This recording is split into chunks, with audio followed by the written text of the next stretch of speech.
The day Adama announced the marriage, Nia knew it was not a proposal, but a sentence. Since her father's death, her stepmother had ruled the house with quiet cruelty, smiling before neighbors while feeding bitterness inside those walls. But this time, the mask slipped. She told Nia she would marry an old farmer from a distant village before sunset. No refusal, no delay. The groom, she said, was poor, old, nearly broken by age. A man no young woman would choose. That was exactly why Adama chose him. The village whispered. Some pitied Nia. Others looked away, because cruelty often survives through silence.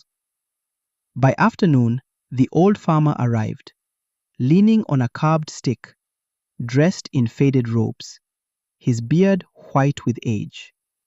He looked every bit the miserable fate Adama promised. The wedding held no joy, no drums, no song, only dust rising in the heat. When Nia climbed beside him in the ox cart, believing her life was over, the old man leaned close and whispered, "Endure this road. Everything changes at the last turn." Those words stayed with her as the cart rolled toward the unknown. By dusk, they reached a small compound that looked as poor as the rumors. Mud walls, dry yard, chickens scratching dirt. Nia felt abandoned. Yet that first night, the old farmer did something she did not expect. He gave her food, offered her a separate place to sleep, and said no one would force her into anything. For the first time, fear made room for confusion. Who was this man? And why did kindness feel more mysterious than cruelty? The next morning, Nia woke expecting hard labor and regret. But the compound felt strangely ordered. Men moved with discipline, not like ordinary farmhands. They spoke little around Django, yet watched him with quiet respect.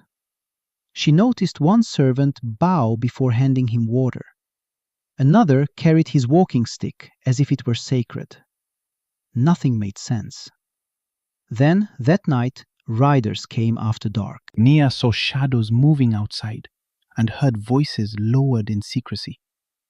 When she asked Django who they were, he only said, "Some truths reveal themselves too early and die." His answer unsettled her. Days passed. Her fear slowly changed into suspicion. This was no ordinary poor man. Then a traveler arrived, carrying news from her village. Adama was telling people Nia had been thrown into misery and would soon return begging.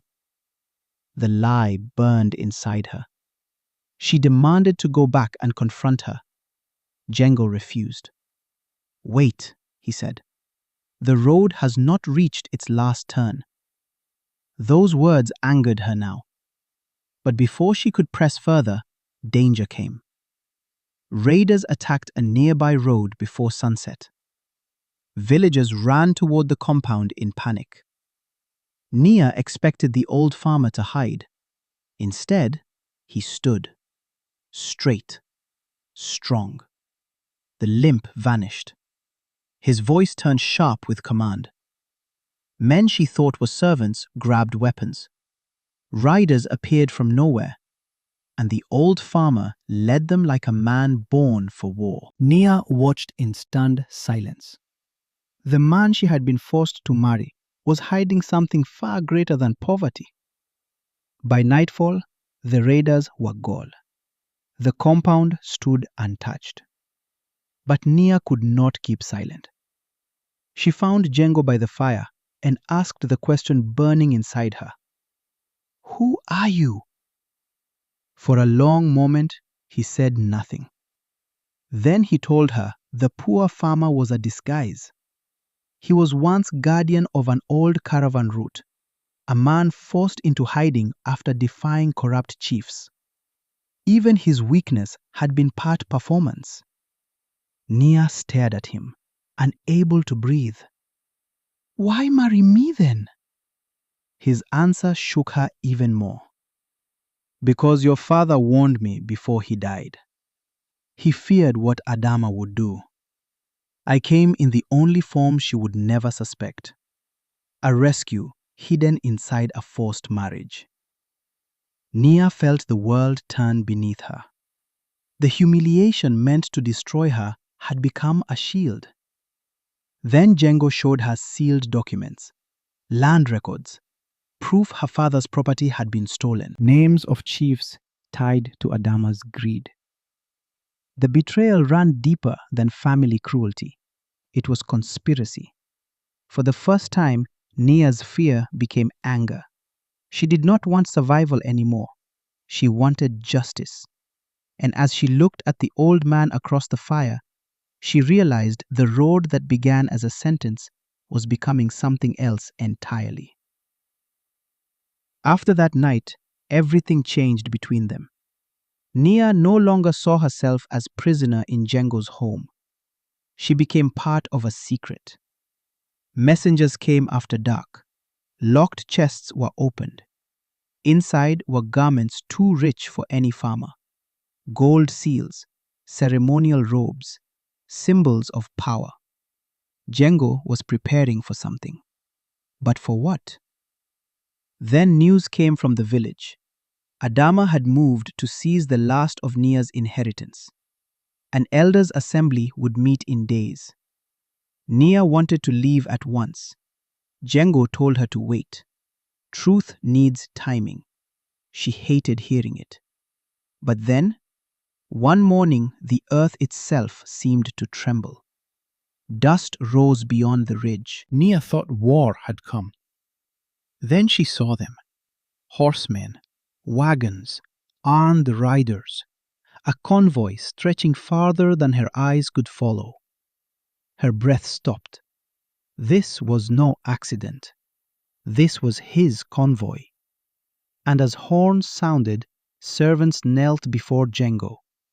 The poor old farmer stepped forward and shed his disguise. Django stood before the convoy in ceremonial robes, no longer bent, no longer pretending weakness. He looked like a man returning to a place stolen from him. Nia could barely speak. The old farmer her stepmother used to shame her was the very force capable of exposing every lie.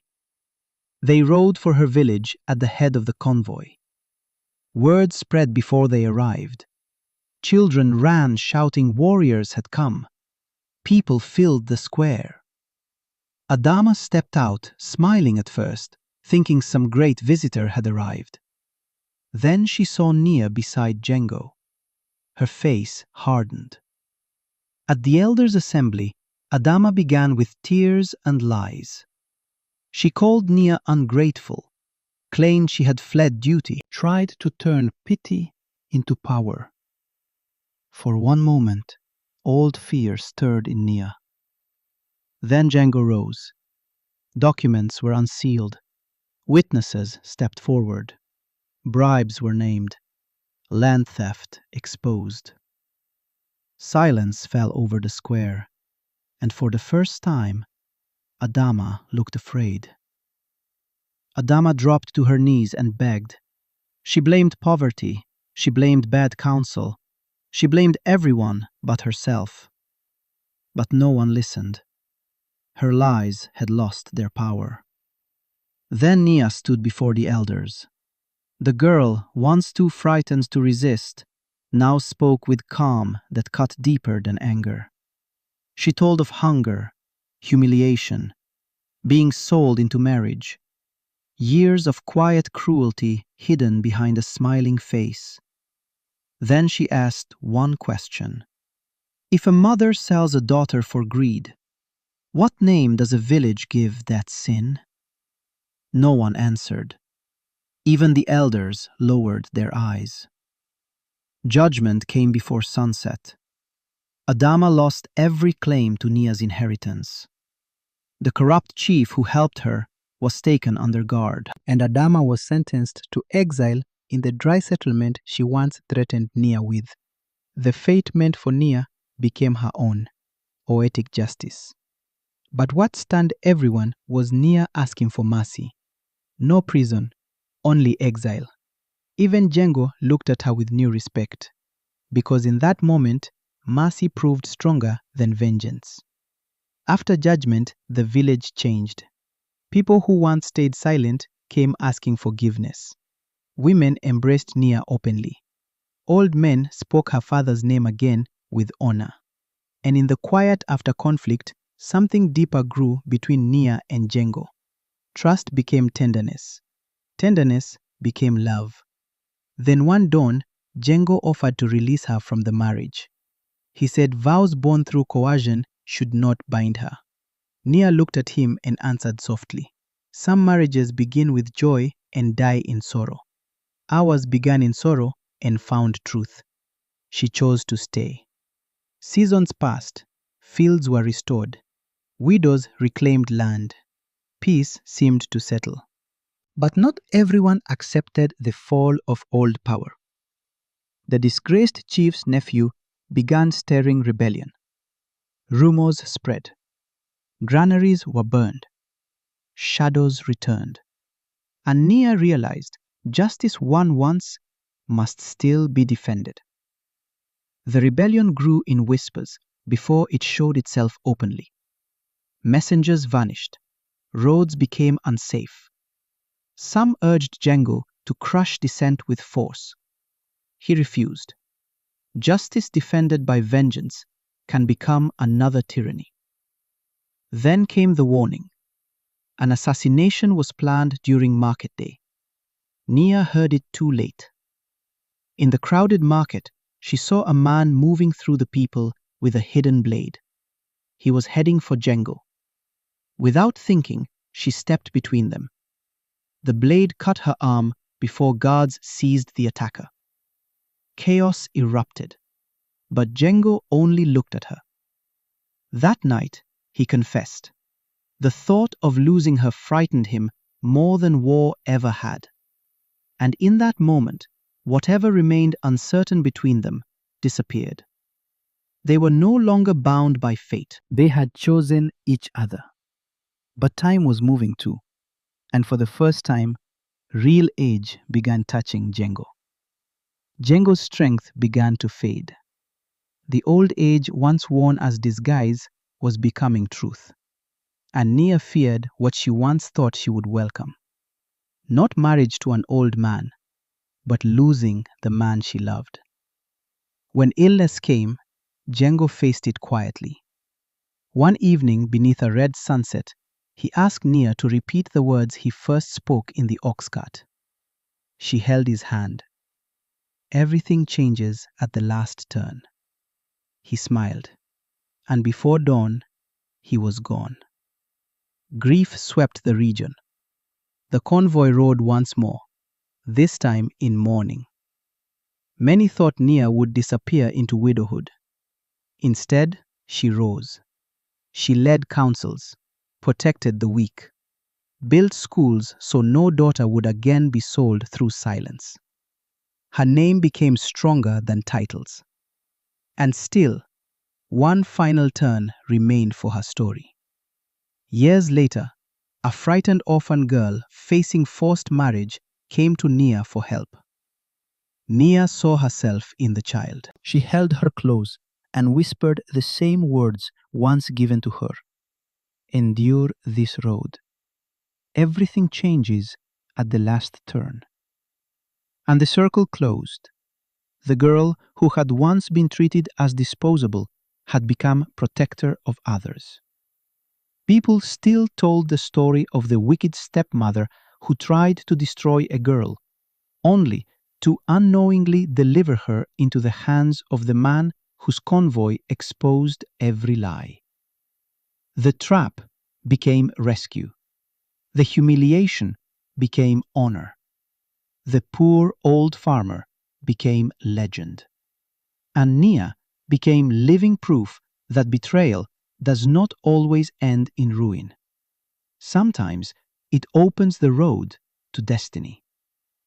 That is why elders still say, do not judge the road too early. Sometimes the last turn changes everything.